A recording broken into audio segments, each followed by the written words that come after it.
yilning eng yaxshi IT loyihasi ko'rik tanlovini boshlaganmiz.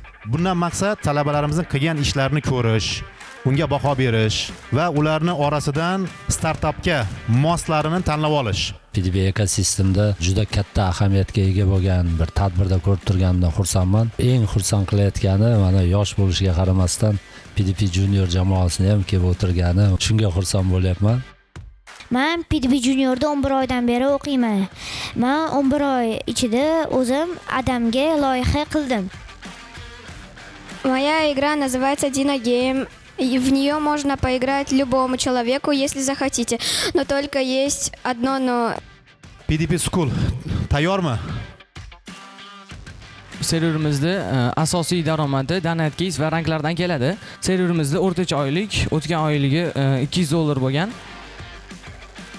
Daromadi haqida o'ylab ko'rdingizmi? Qanaqa buni monetizatsiya qilsa bo'ladi? Qanaqa ko'ryapsizlar o'zlari shu konkurent sifatida ularga? Bozordan yuk olib kelib berishi bu ham rasxod. Siz dasturingiz bo'lmasa qanaqa pul olib keladi? Savollar ko'paydimi? Bilinglar, proyekt o'zi bularga yoqyapti.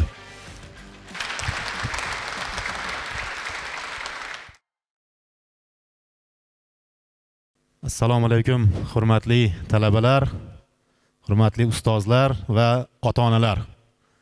Bugun mana PDP ekosistemda juda ham bir katta, biz uchun katta bir loyiha, katta bayram desak bo'ladi.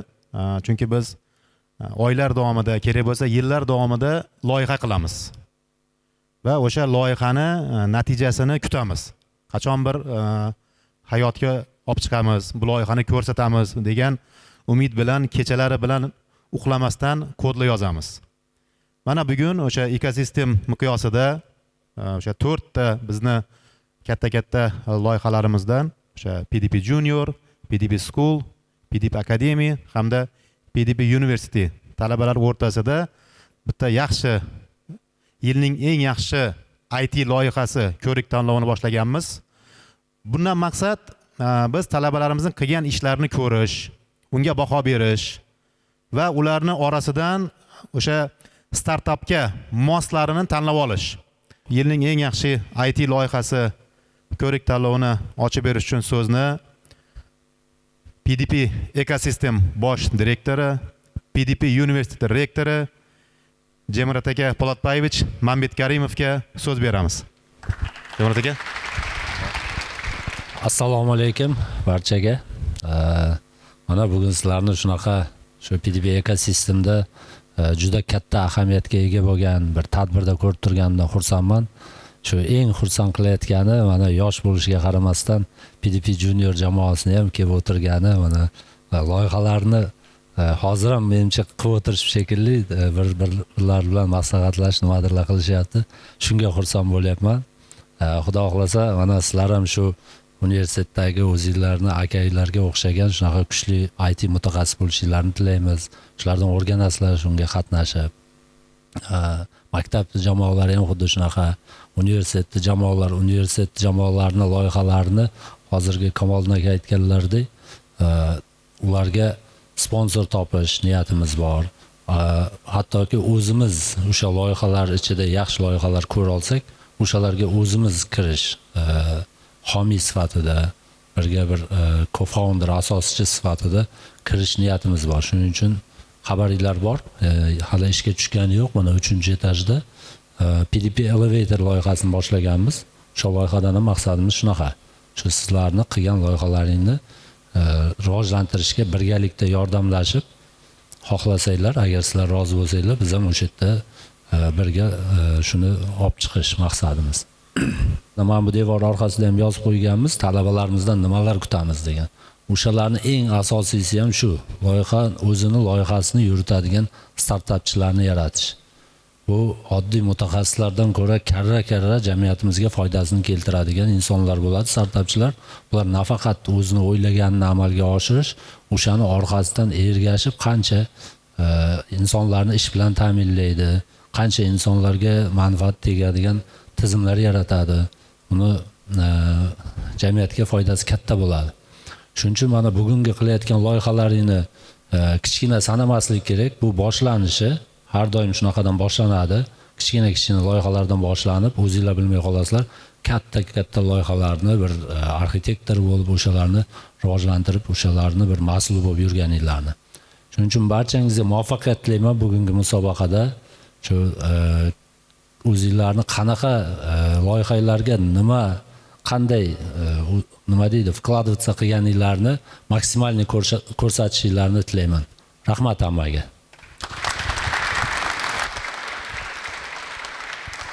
Bugungi shu loyihalarni baholash uchun bizda hakamlar hay'ati bor.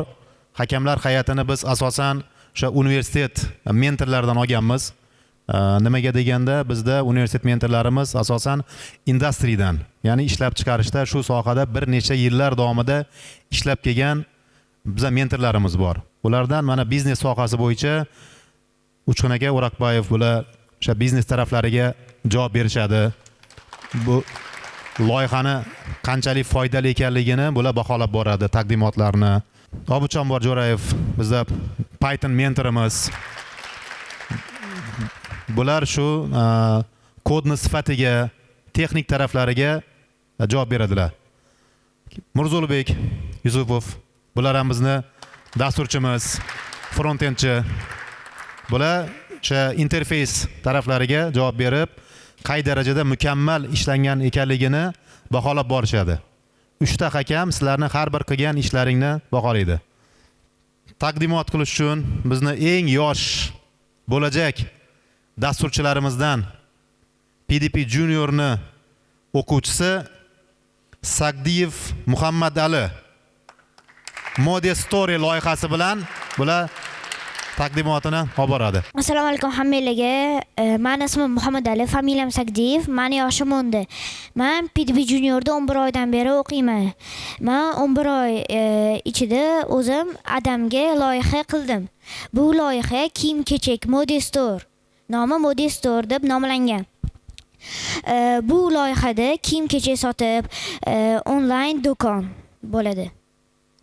Birinchi sahifamiz kirgandan keyin bu yerda tepada kutib oladi Mode Store. Bu yerda o'zimizga qarab nechta odam ishlatgani, o'zimiz haqida ma'lumot olsak bo'ladi. Pastga tushganda brendlar bor, Versace, Gucci, Kim, bu yerda sotuv narxlari bor. Yangi kelganlar bor, nimchalar bor. Bu yerda hozir kam qo'yilgan. Hammasini ko'rishni bossak, yana qo'shiladi. Bu yerda keyin footer tugaydi. Tepaga chiqqanda bizda ko'p so'raladigan savollar, mahsulot tafsilotlari, kissasi ko'p so'raladigan savollar bor. Hammalarga rahmat. Tomosha qilganingizga kattakon rahmat. Bo'ldi, mana ko'rdilaring, o'sha yosh bo'lishiga qaramasdan Muhammad Ali ancha ishni qilgan. Menimcha bu yerda ustozini ham, o'sha ota-onasini ham juda ham katta mehnati bor deb o'ylayman. Chunki bitta ustoz bilan bo'lmaydi. Chunki uyda ham uni nazorat qilish kerak.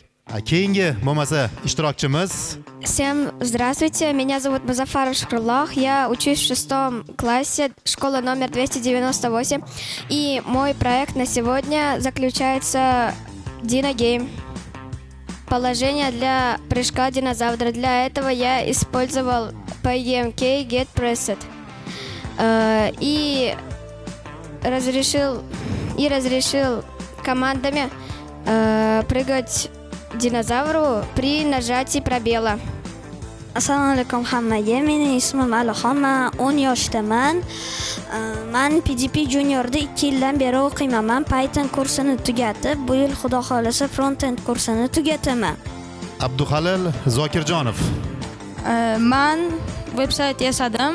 Bu birinchi pejda biza lokatsiya qidirsak bo'ladi, qaysi lokatsiyada uy topsak bo'ladi. Shodmonqulov Nurfayz. Yaqinlashtirsak kattaradi, zo'rlashtirsak kichkina. Ko'rishimiz mumkin. Mana yuz turyapti va atrofida dumaloq paydo bo'lgan. Bu veb-saytda uy sotish, biznes bo'yicha bu yerda ismingizni kiritasiz, telefon raqamingiz, keyin email pochtangiz. Mana veb-saytimni birinchi pejida otziv qoldirganlar o'ng tomonda, bu yerda o'zimiz haqida yozganman. Pastroqqa tushsak, mashinalarning turlari bor pastroqda. Bizda keyingi o'yinda Super Mario bo'ladi va boya aytib o'tganimdek Pygame modulida 2D o'yinlarni yaratganimiz sababli bu sal o'ziga o'xshamagan, o'sha Super Mario'ning asosiy o'yiniga o'xshamagan. Endi o'xshatishga harakat qilganmiz. PDP Academy loyihasi bilan Usmon Husanov. Bu mana PDP Akademiyani klon qismi. PDP Akademiyada 1000 tadan oshiq bitiruvchilari 13 milliondan ziyod oylik olishadi.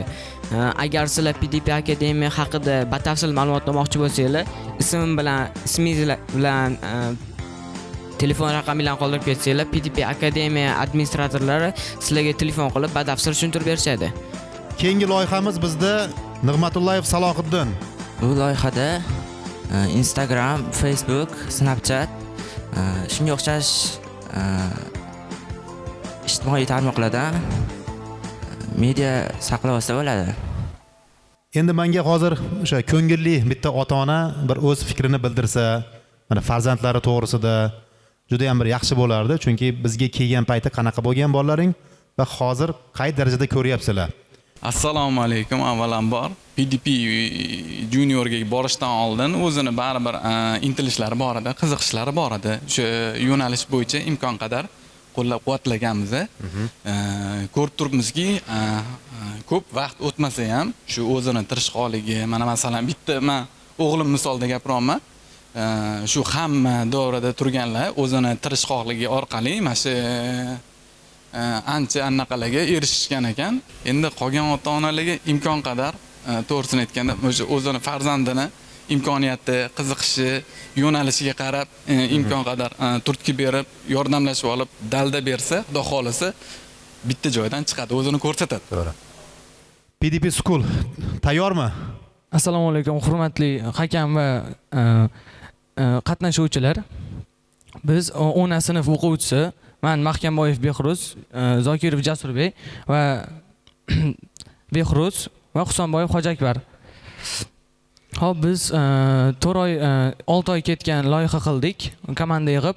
Bu Beastmine ya'ni Minecraft o'yinida yasalgan server bo'lib, o'tda o'yinchilar o'zi kuchayishadi va bo'sh vaqtlarida maroqli o'tkazishadi.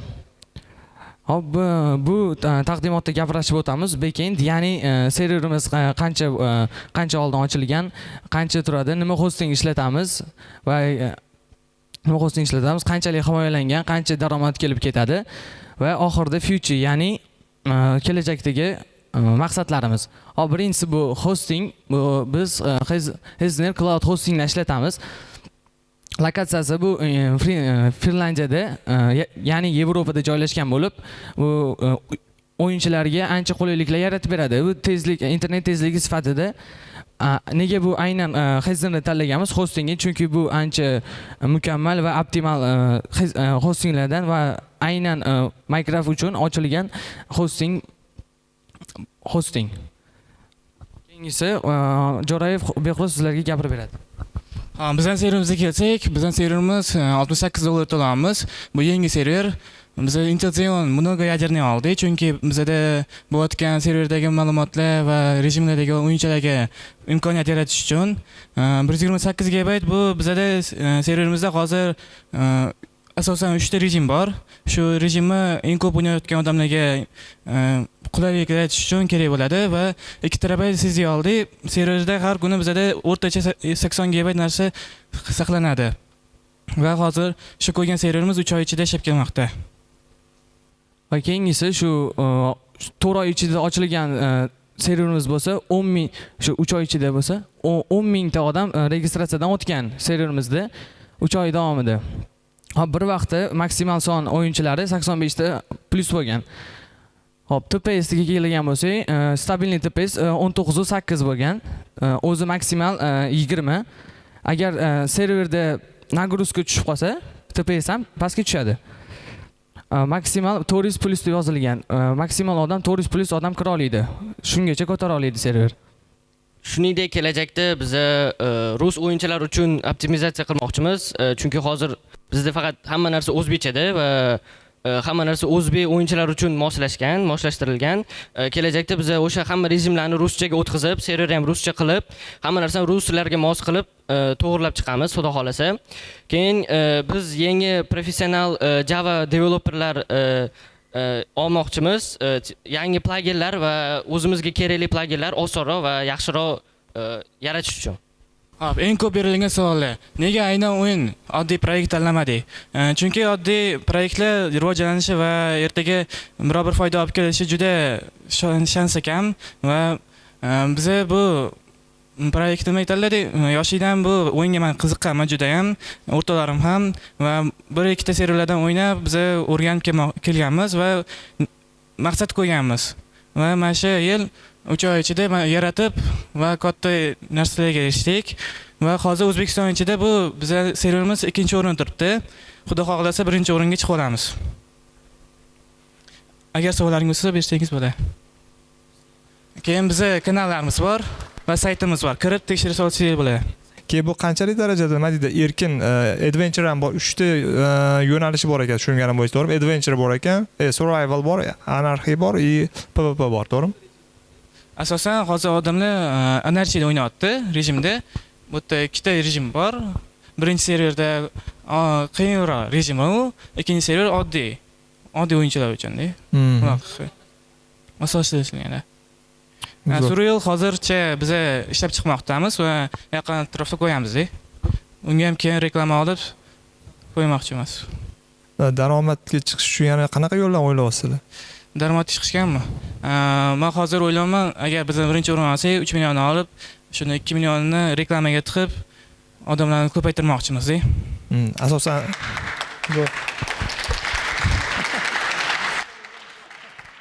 o'zi savollar ko'paydimi bilinglar, proyekt o'zi bularga yoqyapti. Munisa Rustamova hozir speech beradilar. Ecopark loyihasi. Assalomu alaykum hammaga. Men ismim Munisa. Biz komandada 4 ta qizmiz. Bizning komandani nomi Digital Dream Team. 2 yildan beri proyektlar qilib, shunaqa qatnashib kelyapmiz. Hozir bizning proyektimiz ekologiya bilan bog'liq. O'zi nomidan ham bilinib tursa kerak.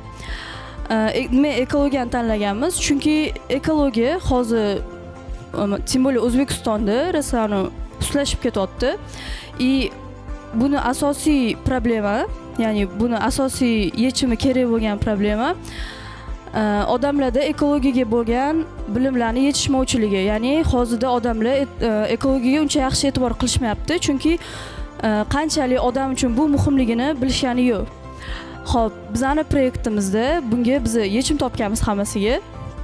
Hurmatli hakamlar, bu loyihada qatnashgan jamoalariga, hammasiga e'tibor qarashdan so'rab qolardik. Necha nafar, jamoaviy ish, hammasini. Qanaqa dasturlashtirilgan, qanaqa texnologiyalarda yozilgan o'zi. Hammalarga assalomu alaykum. Men ismim Qahhor Muhammadali. Oldindan hammalarni ko'rib turgandan xursandman. Hurmatli ota-onalar, jurilar. Bugun bizning proyektimiz to'g'risi sal kreativniroq bo'lish uchun biz sport yo'nalishini tanladik. Nimaga sport? Ya'ni hozirda O'zbekistonda yoshlar, nafaqat yoshlar, balki katta odamlarda ham sportga bo'lgan qiziqish qat'iyan ancha kuchayib ketdi. Men shunga juda ham xursandman. Shu sababdan biznes loyiha sifatida ham va qiziqishga, ya'ni o'zi shundoq yosh avlodda sportga bo'lgan, ya'ni o'zining sog'lig'ini qadrlash uchun shu loyihani yaratishdan maqsad qilib qo'ydik. Nova Pro loyihasi bilan Abduqahhor Abduvosikov speaker. Bizning missiyamiz asosan 3 qismdan iborat. Bu birinchisi innovatsiya, zamonaviy texnologiyalar orqali biznesingizni kuchaytirish. Ikkinchisi bu samaradorlik, operatsiyalarni soddalashtirish va o'rtacha ishlarni bartaraf etish. Uchinchisi o'sish, barqaror rivojlanishni ta'minlash va biznesingizni kengaytirish. Keyingi bizni loyihamiz Evo Company loyihasi bilan PDP School o'quvchisi Abduqahhor Abduvosikov va uni jamoasi. Birinchi o'rinda bizning loyihaga keladigan bo'lsak, bu bizning loyihamiz Parking Space, ya'ni katta imkoniyatlar sari boshlang'ich qadam. Boshlaymiz. Birinchi o'rinda parking nimaligi haqida ozgina tushuncha olamiz. Xo'p. Parking bu transport vositalarini to'g'ri rejalangan parkingga joylashtirish, tirbandlikni kamaytiradi va xavfsizlikni oshiradi va qulaylikni yaratadi. Ya'ni bu yerda qisqa parking nimaligi haqida tushuncha berib o'tilgan. Hop, ilova xususiyatlari. Ilovamiz GPS integratsiyasi, push bildirishnomalar va oson to'lov bilan ishlaydi. Ya'ni GPS integratsiyasi eng yaqin parkovkani topish va yo'nalishlarni belgilash. Yandexda ham chaqirsangiz ham misol uchun bittasi 5 minut keladi, ikkinchisi 10 minut keladi, undan keyin 10 minut qilib 5 minutda qilganingiz yaxshiroq. Xuddi shunaqa o'zingizga yaqin, eng yaxshisini tanlab, narxi mos tushganini tanlab, o'zingizga o'zingiz kelib chiqib tanlashingiz mumkin bu yerda. Junior loyihamiz ota-onalarga kelgan. Bizda junior loyihamiz ko'p. Chunki loyihalar taqdimoti hali uzoq davom etadi. Abitdan keyin ham bu kechgacha davom etadigan tadbir. Juniorga 3 ta eng faol qatnashgan loyihalarni men ajratib oldim, berilgan ballarga qarab. Shularni sahnaga taklif qilsak-da, ularni rag'batlantirib, keyin yana davom etsak, abitga bir xursandchilik bilan chiqib ketsak. Birinchi o'sha biz tanlab olgan loyihamiz yuqori ball bilan Open CV Nurfayz Shodmonqulovning loyihasini tanlab olganmiz. Marhamat. Shodmonqulov chiqsangiz bo'ladi bu yoqqa. Arzimagan bo'lsa ham sovg'alarimiz bor. Universitetimizda brendi tushirilgan. Keyingi bizda yana bitta yaxshi loyiha, hamma uchun manfaatli bo'lgan loyiha, hammaga yoqdi menimcha. Ayniqsa mentorlarimizga ham juda ham yoqib tushgan loyiha bu Holy Quran loyihasi. Alixan. Tabriklayman.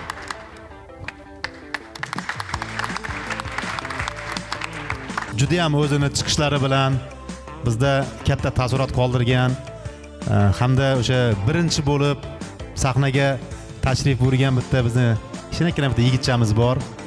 Boshlab berdi, hammaga o'rnak bo'lib. Ravon so'zlari ham. Bu Muhammadali Sagdiyev Mode Story loyihasi bilan.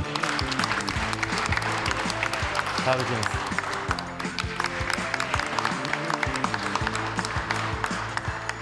Keyingi navbat bizda juda ham tajribali bo'lgan bir necha yillardan beri eng zo'r dasturchilarni chiqarib kelayotgan bizning loyihamiz bor, bu PDP Akademiya.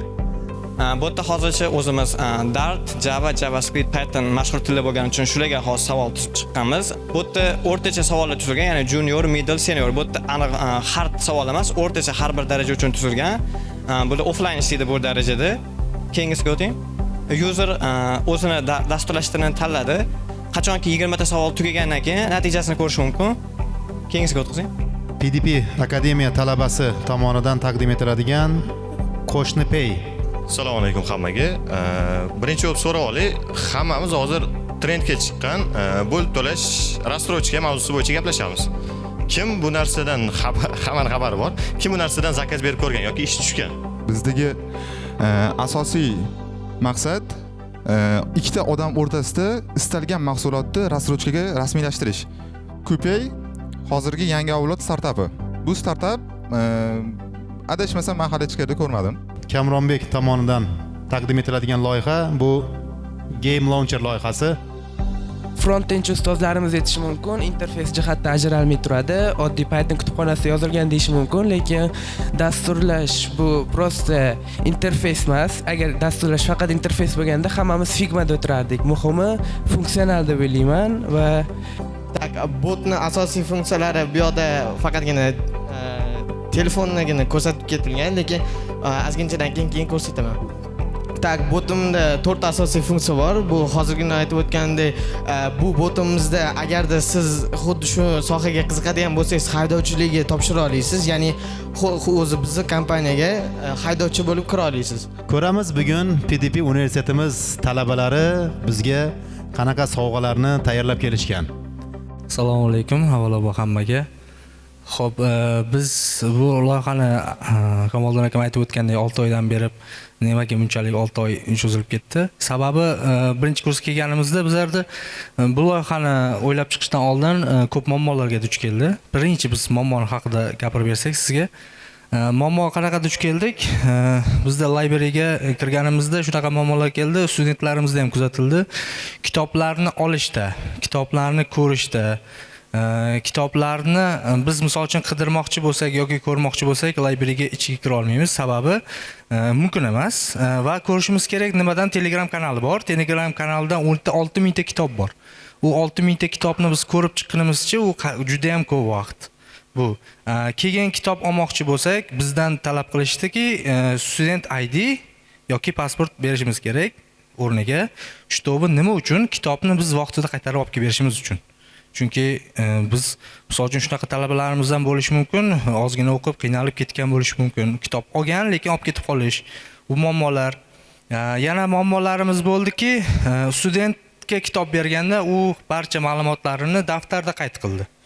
Daftarda yozib chiqildi hammasi va shunaqa narsalar borki, yana kitobni misol uchun biz bu kitobni bering degan paytim polkalardan qidirishni boshladi. Ya'ni qaysi qatorda, qaysi polkada, qaysi ustunda turganlarini bu sal qiyinchilik tug'dirdi kutubxonachalarimizga.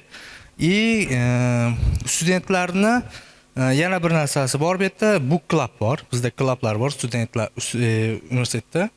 Bu klublarda qiziqtirish, kitobxonlarimizni kitobga qiziqtirish jarayonlari juda ham pasayib ketdi. Chunki buni hammasi rushnoy yurg'izilgan hisobiga qiziqishlar, qanaqadir ularni qiziqtiradigan o'yinlar, qanaqadir kitobga qiziqtiradigan narsa bo'lish kerak. Bu doimiy yonida ushlab yuradigan va bunga biz barchasiga yechim qildik. Buni barchasini o'ylab topib chizib chiqqanimdan keyin menga jamoani yig'ish ozgincha vaqt ketdi, 3 oycha vaqt ketdi va jamoani bitta yig'ganimcha shuncha vaqtim ketdi. Keyin loyihani boshladik.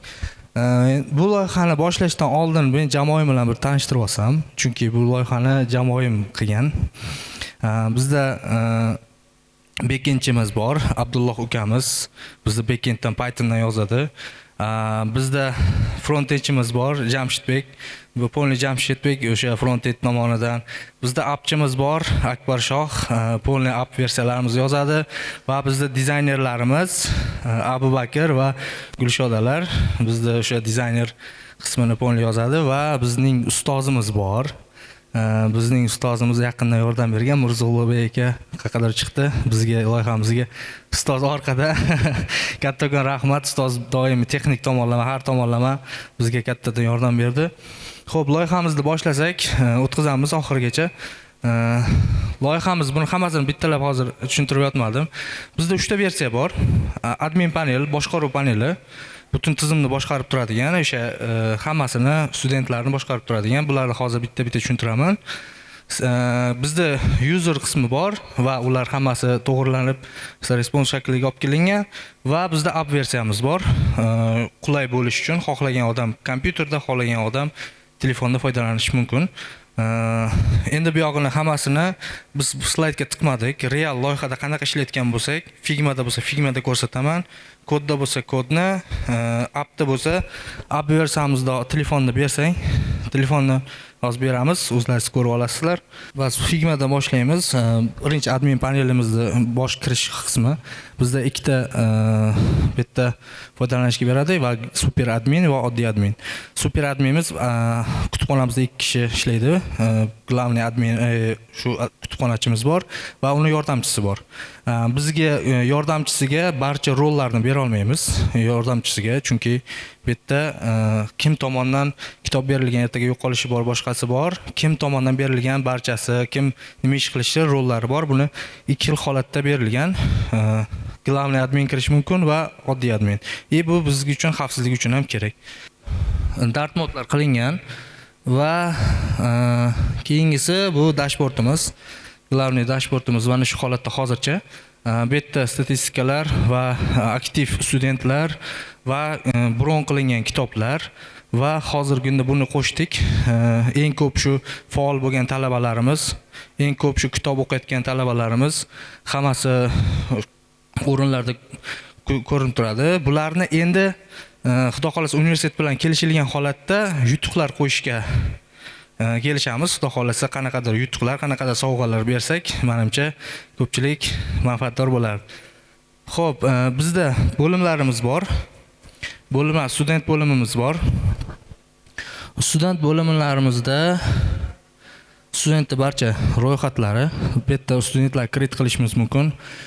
Studentlarga login parollar berishimiz mumkin. Xavfsizlik kerak, baribir login parol berishimiz sababi student universitetdan tashqarida ishlatmaslik uchun. Chunki universitetni o'zini dasturi bo'lish kerak bu. Ma'lumotlar chiqib ketish kerak emas. Sababi bu yerda oxirigacha tushuntirib berganimda tushunib olasiz. Sababi bu yerda o'quv materiallariga kerakli bo'lgan materiallar ham borda. Xo'p, student bo'limlarida hamma filtrlarimiz bor, kolumnlarni xohlaganiga qo'yish mumkin, edit va editlar qilishimiz mumkin. Bularni endi hozir barchasini chizilgan, barchasini ko'rsam vaqt ketib qoladi, juda ham katta bo'lib ketadi. O'shaning uchun glavniy-glavniylarni ko'rsatib ketaveraman. Bu qismimiz mana bu qismimiz. Bu qismimizda kitoblarni har bittasi ma'lumotlari bilan qo'shishimiz mumkin. Bu yerda kitobning rasmi, kitobning nomi, avtorlari, tillari va pejlari, kitobni bizning kutubxonada nechtaligi, bizning kutubxonada nechta kitob bor. Misol uchun shunaqa holatlar bo'ladi. Studentlarga kitobni bron qilganimizda student ko'rib turish kerak. O'sha kitob kutubxonada hozir mavjudmi yoki kimnidir nomiga berib o'rganmi? Uni barchasini ko'rib turish uchun albatta bor. Chiqarilgan sanalari, kitob IDlari va mana bu aytganlarimdek row. Qaysi rowda turgani kitobni va qaysi kolumnda joylashgan va qaysi shiftda turgani, qaysi polkasida turibdi kitob. Shtobi u qidirish uchun vaqt sarflamaydi. To'g'ridan to'g'ri borib kitobni olib kelish uchun. Va narxlar qo'yilgan. Bu narxlar nima uchun kerak? Bu narxlar kitobni yo'qotib qo'ygan holatlar bo'lyapti. Buni o'sha kitobni yo'qotib qo'yilgan holatlarda shunaqa summa to'laysan degan ma'noda. Bu ishtiroklar va edit va delete qilishimiz mumkin. Ko'rganimizdek, kitoblarni biz bittalab add qilib kiritishimiz ham mumkin va bularni Excel variantga taxlab olib, barchasini Excelda ham kiritishimiz mumkin, millionlab kitoblarni. Bu yechimni ham berganmiz va import, eksportlar barchasi bor, filtrlar. Dartmotlar, keyingisi Borrowed Books. Borrowed Booksda buni ham shu kim olgan, kim olmagan hammasini ro'yxatlari bor. Borrowed Booksda biz shunaqa qilganmizki, kitobni berilishga vaqti, berilayotgan vaqti default holatda turadi. Hozir uni chizmasini ko'rsam vaqt ketib qoladi. Default holatda turadi va necha kun berayotganini bu yerda yozadi. Necha kun berilsa, o'sha kungacha birinchi yashil holatda turadi. O'sha vaqt kelgan vaqtida unga SMS yuboriladi kitobni topshirish haqida. Barcha o'sha kitobni vaqti keldi, topshirdi, qizil bo'lib qoladi. Bu yerda keyin kitobni topshirib, agar vaqtida o'qib bo'lmagan bo'lsa, yana kerak bo'lsa, kitobni kelib turib, vaqtini cho'zdirib, yana qaytarib o'qisa bo'ladi bemalol. Bu yerda o'sha hamma filtrlari va strukturalar qilingan. Kutubxonadagi kitoblardan tashqari audio kitob, elektron kitoblarni ham qo'shganmiz. Chunki faqatgina kutubxonadagi kitoblarni foydalanish emas, o'ziga kerakli bo'lgan audio kitoblarni ham bemalol eshitsin, elektron kitoblarni ham bemalol download qilib, yuklab barchasini o'qishi va ko'rishi mumkin. Bu yerda qilib ketilgan mana elektron kitoblarimiz barchasi joylashgan. Va bizda Book Clubga mana endi boshladik dizaynni. Book Clubga barchasini qilib tugatmadik, chunki vaqt yetmadi to'g'risi. Book Clubga bizga bu yerga o'yinlar qo'ymoqchimiz. O'sha kitoblar ko'proq o'qigan, kim qancha vaqtda o'qigan, qanaqadir yutuqlar hammasini qaysidir darajaga yetgandan keyin qanaqadir universitet tomonidan sovrin beradigan qilib, qiziqtiradigan qilib kutubxonalarimizni shu tarzda qiziqtirish niyatda. Va barchasi bu yoqda endi bo'layotganlar bizda materials, learning materials bor. Bu yerda bizda shunaqa muammo borki, yana bitta dars joylarimizda, dars vaqtlarimizda ustozlar tomonidan bizga beriladigan materiallar bor. O'quv materiallar. Bularda hammasi hamma o'qituvchining o'zini Telegram kanalida yoki Telegram gruppalarida bu o'quvchilarning hammasiga qiyinchilik tug'diradi. Qanaqa doim kerak paytiga qaytadan qidirishimiz kerak yoki qaytarib kirishimiz kerak. Buni barchasini biz bitta qildik. Shu kutubxonani dasturining ichida barcha learning materialslar hammasi shu yerda bo'ladi. Kimga qanaqa o'quv darsliklardan kerakli bo'lgan materiallar barchasi joylashtiriladi bu yerda. Xo'p, qolganlar schoollarimiz, keyingi schoolni ham qo'shganmiz, chunki schoolga kitobni berganimizda, misol uchun qaysi o'qituvchiga nechta kitob berdik. Bularni ham hammasini boshqarish uchun kutubxonani qo'shib ketishimiz kerak, chunki kimga berdik, nechta berdik, qanaqa kitob berdik, barcha statistikalar bo'lishi kerak kutubxonada. Keyingilari kollejnikini, hozircha kollejga xudo xolasa kelajakda qo'shish niyatimiz bor, kollejnikini Inobatga olib ketganmiz. va support xizmatlarimizdan va endi biz UI qismiga, ya'ni userlar qismiga o'tamiz. User qismimiz mana bu userlarimiz foydalanadigan qismi. Bu yerda birinchi shu главный dashbordi, kategoriyalar va banner qismini qilganmiz. O'sha universitet tomonidan qanaqadir reklamalar yoki qanaqadir bir e'lonlar bo'ladigan bo'lsa, albatta banner qismiga joylashtiriladi, doimiy o'zgartirib turiladi bu. Va kitobdagi library'dagi kitoblar va learning materialslar bizga o'sha fanlarimizga tegishli bo'lgan barcha fanni tegishli materiallar bor bu yerda. Va pastida audio boxlarimiz. Audiolar joylashgan. Xo'p, buni albatta dark mode, light modelar qilingan va box qismi. Bu yoqni agar hammasini tushuntiradigan bo'lsam vaqtimiz juda ham kam. Barchasi qilib chiqilgan userga tegishli bo'lgan barchasi va bizni boyagi ko'rsatganimdek telefonlarga moslangan, xohlagan telefonida moslab ko'ra oladigan planshet, mobil versiyalar. Va bizda telefon olib kelindimi? Biz mana bunda app versiyamiz ham tayyor bo'lgan, ko'rishlaringiz mumkin tekshirib. Hozircha MVP ga tayyorlayapmiz. Arxitekturamizni buni har bitta servislarimizni bo'lganmiz, mikroservisda qilganmiz. Sababi mikroservisdan qilishimiz sababi birinchidan xavfsizlik, ikkinchidan agar muammo tizimimizda bironta muammo chiqsa, dasturimiz o'chib qolmasligi uchun. Imini o'sha servisimizni o'zi o'chadi.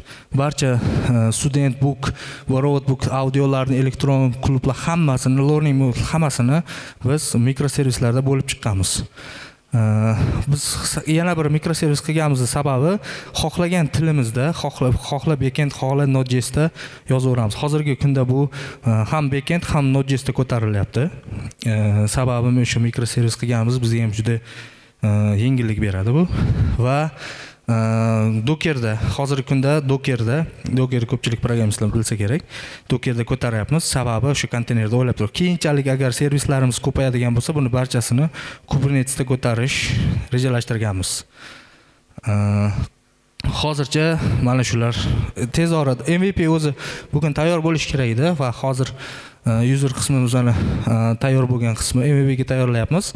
O'zi bugunga chiqishimiz kerak edi, kech qoldik. O'shaning uchun dashbordimiz va student qismlarimiz barchasi tayyor. Mana ko'rishingiz mumkin, et qismlari barchasi tayyorlab qo'yganmiz. Va bu yerdan student ID orqali registratsiya qilish mumkin. Student IDsi yo'qlar bor. Va biz birinchi kelganimizda student IDimiz yo'q edi. Kitob olishimiz qiyin bo'ldi. O'shaning hisobiga biz pasport bilan registratsiya qilganmiz. Va pasport orqali bemalol kitobni olish mumkin, bron qilish mumkin.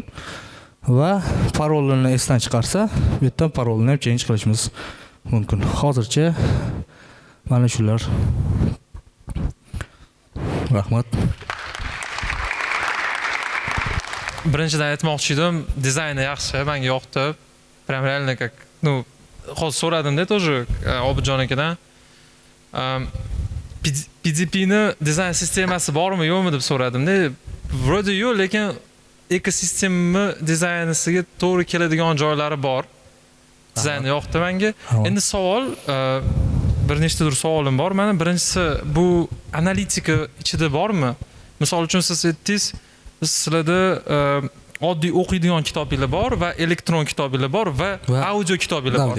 Misol uchun men o'zi to'g'risini aytsam, anchadan beri kitob o'qimayman-da. Men elektron kitob o'qiyman, audio kitob o'qimayman. Men kerak emas, balkim institut ichida haqiqatan hech kim oddiy kitob ham, traditsion kitob hech kim o'qimayapti. Balkim uni вообще olib tashlash kerakdir. Shunaqa analitika joylari bormi sizlarda, yo'qmi? Dashbordlarmi shunaqa? Dashbordni hali qo'shadigan joyi bor, uni o'ylaganmiz, lekin biz MVP ni chiqarib berishimiz uchun uni hammasini qilishga vaqtimiz yetmadi. Uni hammasini o'ylaganmiz, bor ular. Okey. Keyin savol yana mikroservis bo'yicha. Aytasiz, bizda mikroservis bo'yicha qilingan deysiz. Endi bu ko'proq texnik odamlarga, naверное, savol. Har bitta application получается mana bu layerlar esma tushayotgan hammasi mikroservismi hozir shunda? Yo'q, buni hammasi emas. Qarang, Books qismi to'liq mikroservis bitta o'zi. Borrowed Books to'liq. Student qismi to'liq, application qismi to'liq, loginlardagi alohida o'zi to'liq. Bu oldindan уже ishlagan proyektmi yoki yo'q? Buni endi keladi. Mana shu 4 oy bo'ldi buni ishga aytdim-ku, boshida 3 oy ketdim men komanda yig'ishimga, komandani yig'ib bo'lib va bu loyihani o'zim men chizib boshlavdim. Chizib boshlagandan keyin barcha ag'it-yuktarasini qilib chiqqanmiz bir chekkadan. Shu mikroservisni qilganimiz sababi birinchidan jamoamni o'pib toshadi. Chunki mikroservis bar katta kompaniyalar barchasi mikroservisda qiladi. O'zi aslida Kubernetesda endi kichikroq bo'lgani uchun Kubernetesda emas, Dockerda ko'taryapmiz hozir hammasini. CI/CD'larni, GitLab CI/CD'lardan pipeline'dan foydalanyapmiz. Da, MVP uchun hali to'g'ri aytasiz, Kuberneteslar kerak emas. Shunaqa. Men shuni aytmoqchiman, MVP uchun mikroservis ham kerak emas demoqchimiz-da biz. Sap kerak emas, to'g'ri, lekin bizlar aytyapman, jamoamni o'stirish uchun mana shu mikroservis muhitida ishlab o'zini ustida o'sish uchun ular. Bizga главный narsa shu hozircha.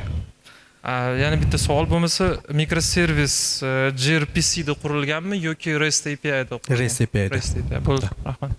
Bularning barchasini Nginx API gatewayda bog'laganmiz, bitta portga chiqarib va bitta port orqali frontendimiz ishlaydi. Arxitekturasi nima?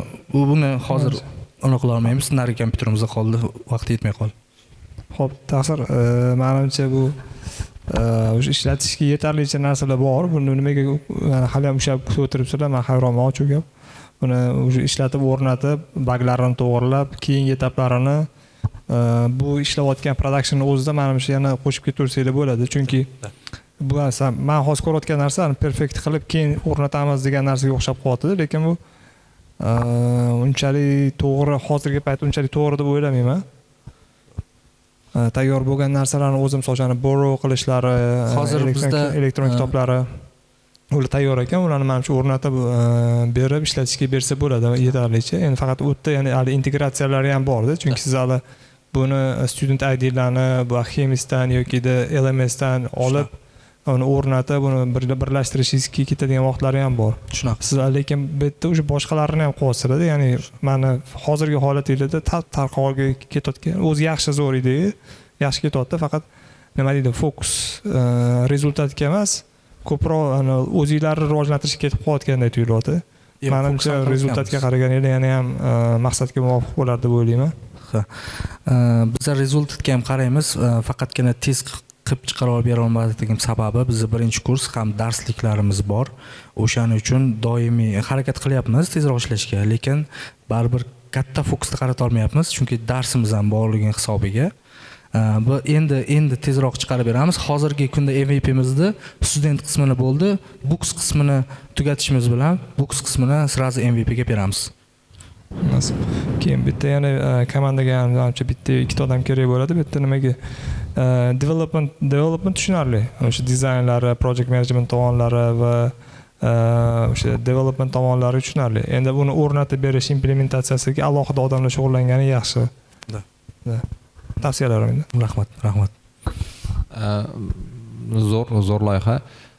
Bu faqat PDP uchunmi yoki boshqa universitetlar uchun ham bo'ladimi? Albatta, startup loyihasiga chiqaramiz buni, boshqa universitetlarga ham albatta rejalashtirganmiz. Ikkinchi universitetimiz yonimizdagi universitet.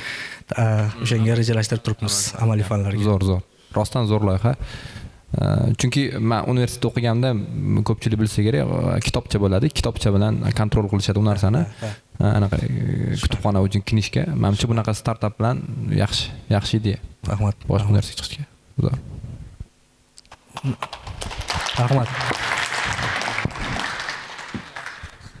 Elorbek, sizga katta rahmat. Endi bu loyihani asosan zakazchik PDP universiteti hozircha, chunki bularga o'sha Chemis'dan API'larni olib beramiz, uni keyin bitta ulab qo'ysa, bu yog'i bemalol tortib ketadi personal danliklarini. Katta loyiha haqiqatan ham yangi o'quv yiliga o'ylaymizki tayyor bo'lib qoladi. O'sha testlardan o'tib. Endi bizda keyingi loyiha bu juda ham qiziq, chunki biz o'zbekmiz, bizning maqsadimiz bitta. Ya'ni kichkina maqsadchalarimiz bor, qora jentira, undan keyin yana bitta maqsadimiz bor, biz bolajon xalqmiz. Biz nimani yaxshi ko'ramiz? Biz to'yni yaxshi ko'ramiz.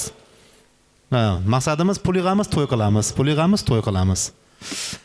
Keyingi loyihamiz PDP universitetining 3-kurs talabasi Ne'matjonim Muhammad Umar tomonidan taqdim etiladigan to'ychi loyihasi. Nima kerak? Xo'p, to'y qilishimizga boshqa nimaga deb turib, rasxodlarni hisoblab chiqishni boshlamiz sразу. Endi bilmadim, o'zim ko'taraman deganim uchun ham rasxodlarni hisoblab chiqishni boshladim. Qarasam hamma narsa har qayoqda. To есть Instagramga kirdim, to'yxona chiqyapti. To'yxona har qayoqda, kortej har qayoqda, boshqa nima har qayoqda. Hech qayerdan o'tdi. Marketplace topolmadim-da. Tipa OLX-da bor, no OLX-da ham har xilda narxlari. Muammolarga yechim qilib, faqat bitta ilovaning o'zida tez yordam, keyin psixolog ko'rigi, shunga o'xshash barcha tibbiy muammolarga yechim bera oladigan mutaxassislar bitta ilovalar jamlanadi. Ular oldin social media orqali o'z videolarini, ya'ni reklama qilib, shu ilovaga o'tkazadi. Assalomu alaykum, hurmatli ustozlar, hakamlar va o'quvchilar, talabalar. Xo'p, bizning loyihamiz Diagno AI, ya'ni bu o'z boshida qiziqish bilan boshlangan, ya'ni hozir sun'iy intellekt rivojlanyapti, shunda bir qiziqish paydo bo'lgan. Uni API larga ulanib, hozir AI agentlar paydo bo'lyapti va RAG degan texnologiyalar bor. Assalomu alaykum. Men Muratboyev Paterniyaz, 2-kurs talabasiman. Hop, bizning proyekt Garb AI, Protect, Respect, Don't Litter or Pay. Butun O'zbekiston bo'ylab yoki dunyo bo'ylab top umuman yo'q. AI bilan ishlaydigan yo'q, lekin unga eng yaqini bor bu municipal CCTV systems, davlatlarning o'zlarini ishlaydiganlari, lekin ular AI siz ishlaydi. Ular faqat kamerani capture qiladi, o'zlari ko'rib o'tirib, musor tashlaganlar detay o'zlari ko'rsa, shtraf yoziladi. U 24/7 o'tira olmaydi ular. Boshqa ikkitasini qo'shib qo'yaman, Literality Clean Robotics qo'shib qo'yaman, lekin ular unaqa tarzda ishlamaydi. Sal off topic narsalar ular. O'tib ketaversak bo'ladi ulardan. Ustamax loyihasi mana usta va mijozlarni, ya'ni mijozlar kim? Uyda bo'lishi mumkin, qanaqadir razvedkasi buzilib qolishi mumkin, xolodilnigi o'chib qolishi mumkin va bunda bizda tezkorlik bilan bizni tuzatib beruvchi odam kerak bo'lib qoladi va shunda Ustamax loyihasini yordamga keladi sizlarga, ya'ni topishinglar mumkin. Loyihalar bir-biridan qiziq. Bir-biridan ajablanarli ham qiyin loyihalar. Ishtirokchilar ko'p. Lekin baribir g'olib bitta bo'ladi. Baribir kimgadir biz birinchi o'rinni berishimiz kerak va o'sha g'olib tarixda qoladi. Yilning eng yaxshi IT loyihasi bu ko'rik tanlovi bu birinchi marta o'tkazilishi hozir. Mana 3 yil bo'lgan bo'lsa, universitet ochilganiga mana bu yil o'sha birinchisi boshlandi. Xudo xolasa bunaqa endi loyihalar ko'payadi degan umiddamiz. Va sizlarni ko'p kuttirmagan holatda hozir biz nominatsiya g'oliblarini e'lon qilamiz. PDP School'ni EcoBark loyihasi sovrinli o'sha eng faol qatnashganligi. PDP universitetini doktorli jamoasi.